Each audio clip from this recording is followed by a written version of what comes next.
Sterlite எதிர்ப்பு தூத்துக்குடி மாவட்ட மக்கள் கூட்டமைப்பு சார்பாக தூத்துக்குடியில் ஸ்டெர்லைட் ஆலையை நிரந்தரமாக அகற்றிட வேண்டும் உள்ளிட்ட பல்வேறு கோரிக்கைகளை வலியுறுத்தி டிசம்பர் 30-இல் தூத்துக்குடிக்கு வர இருக்கும் தமிழக முதல்வர் மு.க.ஸ்டாலினை சந்திக்க வேண்டும் என ஆட்சியரிடம் மனு அளிக்கப்பட்டுள்ளது.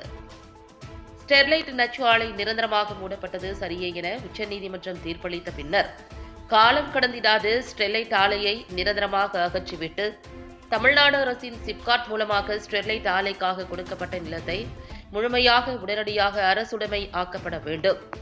தூத்துக்குடி மாவட்டத்தின் நீர், நிலம், காற்று, கடல், மனிதர்கள் என ஒட்டுமொத்த உயிர் சூழலையும் அழித்த ஸ்டெர்லைட் ஆலைக்கு எதிராக போராடிய ஒரே காரணத்திற்காக கடந்த அரசின் பயங்கரவாதத்தால் உயிரிழந்த முத்து நகரின் முத்துக்களான எமது 15 தியாகிகளின் நினைவாக நினைவு மண்டபம் தூத்துக்குடியில் அமைத்திட வேண்டும். ஸ்டெர்லைட் நிர்வாகம் உச்சநீதிமன்றத்தில் மறுசீராய்வு மனு தாக்கல் செய்த நிலையில் உச்சநீதிமன்றம் மறுசீராய்வு மனுவையும் தள்ளுபடி செய்தது. இந்த சூழலில் ஸ்டெர்லைட் ஆலையை மீண்டும் திறக்க கோரி சில தீய சுயநல சக்திகள் ஸ்டெர்லைட் நச்சு ஆலையின் தூண்டுதலின்படி தூத்துக்குடி மாவட்ட காவல்துறை அனுமதியுடன் போராட்டம் என்ற பெயரில் சமூக அமைதியை கெடுக்க நினைக்கும் நடவடிக்கைகளை தமிழ்நாடு முதலமைச்சர் தடுத்து நிறுத்துவதோடு ஸ்டெர்லைட் ஆலைக்கு துணை போகும் அரசு அதிகாரிகள் மீதும் உரிய நடவடிக்கை எடுக்க வேண்டும்.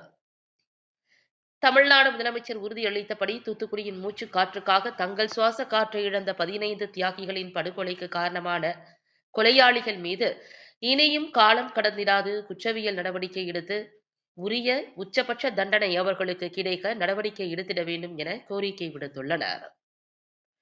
மேலும் தூத்துக்குடி வரும் தமிழ்நாடு முதலமைச்சரை நேரில் சந்தித்து வ.உ.சி. குறித்த புத்தகத்தை நேரில் வழங்கி வரவேற்று கோரிக்கைகளை முன்வைக்க உள்ளோம் என தெரிவித்துள்ளனர். இந்த நேரத்தில் ஸ்டெர்லைட் எதிர்ப்பு தூத்துக்குடி மாவட்ட மக்கள் கூட்டமைப்பு ரீதியாக அவர்களை சந்திப்பதற்கு நாங்கள் முற்படுகின்றோம். அதற்காக மாவட்ட ஆட்சியரிடம் அனுமதி கேட்டிருக்கின்றோம். தமிழ்நாடு முதலமைச்சர் அவர்களை நேரில் சந்திக்கக்கூடிய தருவாயில் ஸ்டெர்லைட் எதிர்ப்பு தூத்துக்குடி மாவட்ட மக்கள் கூட்டமைப்பு ரீதியாக சில கோரிக்கைகளை முன்வைக்க உள்ளோம். குறிப்பாக ஸ்டெர்லைட் ஆலை நிரந்தரமாக மூடப்பட்டு உச்சநீதிமன்றம் அதற்கான உத்தரவை பிறப்பிக்கப்பட்டுள்ள சூழலில் ஸ்டெர்லைட் ஆலைக்கு அதனுடைய உதிரி பாகங்கள், கட்டுமானங்கள் முழுமையாக உடனடியாக அகற்றப்படணும். அதே நேரத்தில் அவர்களுக்கு கொடுக்கப்பட்ட 300 ஏக்கருக்கு மேல அவர்களுக்கு நிலம் கொடுக்கப்பட்டிருக்கு. இந்த நிலம் உடனடியாக சிப்காட் ரீதியாக அரசு கையகப்படுத்தும். மேலும் உச்சநீதிமன்ற தீர்ப்பு ஒரு பக்கம், இன்னொரு பக்கம் அரசாங்கத்தினுடைய அரசாணை, இது இரண்டையும் கடந்து இவர்கள் ஸ்டெர்லைட் ஆலை இன்னைக்கும் தூத்துக்குடி மாவட்டத்தில் சட்டம் ஒழுங்கு பிரச்சனை ஏற்படுத்தக்கூடிய வகையில அவர்களுக்கு வேண்டிய சில கைக்கூலிகளை வைத்து இன்னைக்கு அவர்கள் தூத்துக்குடி மாவட்டத்தினுடைய அமைதியை கெடுக்கக்கூடிய முயற்சியில இறங்கிட்டு இருக்காங்க. அது தடுத்து நிறுத்தப்படணும். அவர்கள் மீது குற்றவியல் நடவடிக்கை மேற்கொள்ளப்படணும். ஏன்னா இது நீதிமன்ற அவமதிப்பு, அரசாங்கத்திற்கு எதிரான ஒரு செயல் திட்டம். இதற்கு காவல்துறை எப்படி அனுமதி கொடுக்க முடியும்? அவர்களுக்கு அனுமதி மட்டும் கொடுக்கப்படுவதாக நாங்க தெரியல, அதற்கு ஆதரவும் கொடுக்கப்படுற மாதிரி நாங்க உணர்ந்தோம். இது தமிழ்நாடு முதலமைச்சர் அவர்களுடைய நேரடி கவனத்திற்கு நாங்க கொண்டு செல்ல விரும்புகிறோம். மேலும் இந்த மண்ணில் 15 உயிர்களை நாங்க துடிதுடிக்க இழந்திருக்கோம். அந்த உயிர்கள் அவர்கள் சாதாரண உயிர்கள் அல்ல. இந்த மூச்சு காற்றுக்காக தங்களுடைய சுவாச காற்றை இழந்தவர்கள். அவர்களுக்கு ஒரு நினைவு மண்டபம் தமிழ்நாடு அரசு அதுக்கு எழுப்பணும். அதே நேரத்தில் தமிழ்நாடு முதலமைச்சர் வாக்குறுதி அளித்தார், நாங்கள் குற்றவாளிகள் எவராக இருந்தாலும் குண்டிலேட்டோம், தண்டிப்போம். ஆனா இன்னைக்கு வர அது எடுத்தா மட்டும்தான் இருக்கு. அவங்க தேர்தல் அறிக்கைகள்ல கொடுக்கப்பட்ட இதுலயே வாக்குறுதிகள்ல தமிழ்நாடு அளவுக்கு குறிப்பாக 800க்கும் மேற்பட்ட வாக்குறுதிகள் கொடுத்திருக்காங்க.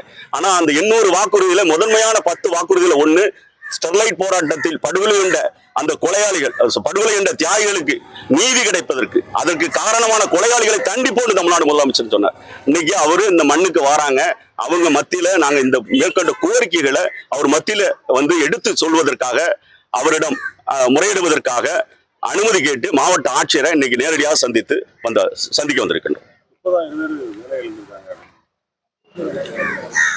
இன்னைக்கு தூத்துக்குடி மாவட்டத்தினுடைய உயிர் சூழல் இன்னைக்கு கடந்த 2018க்கு பிறகு நம்ம பார்த்தோம்னா இயற்கையினுடைய சூழல் இன்னைக்கு எவ்வளவு எங்களோடு, நம்மளோடு, மக்களோடு இந்த சூழலோடு இணைந்து இருக்குன்னு நீங்க பார்க்க முடியும். இந்த தூத்துக்குடி மாவட்டங்கிறது ஐவகை நிலங்களுக்கு உட்பட்ட மாவட்டம், வளங்கள் சார்ந்த மாவட்டம். வளங்கள் சார்ந்த தொழில் தான் இங்கு பிரதான தொழில். இவர்கள் வேலை வாய்ப்பு இவர்கள் இதற்கு முன்பு என்ன வேலை வாய்ப்பு கொடுத்துட்டாங்கிறது நாடு அறியும். நம்ம தூத்துக்குடி மக்கள் நன்கு அறிவார்கள். இந்த நேரத்தில் இந்த 5 திணைகள் இன்னைக்கு பாதுகாக்கப்பட்டிருக்கு, வளங்கள் சார்ந்த தொழில்கள் பாதுகாக்கப்பட்டிருக்கு, பல லட்சக்கணக்கான மக்களுடைய வாழ்வாதாரம் மேம்பட்டிருக்கு.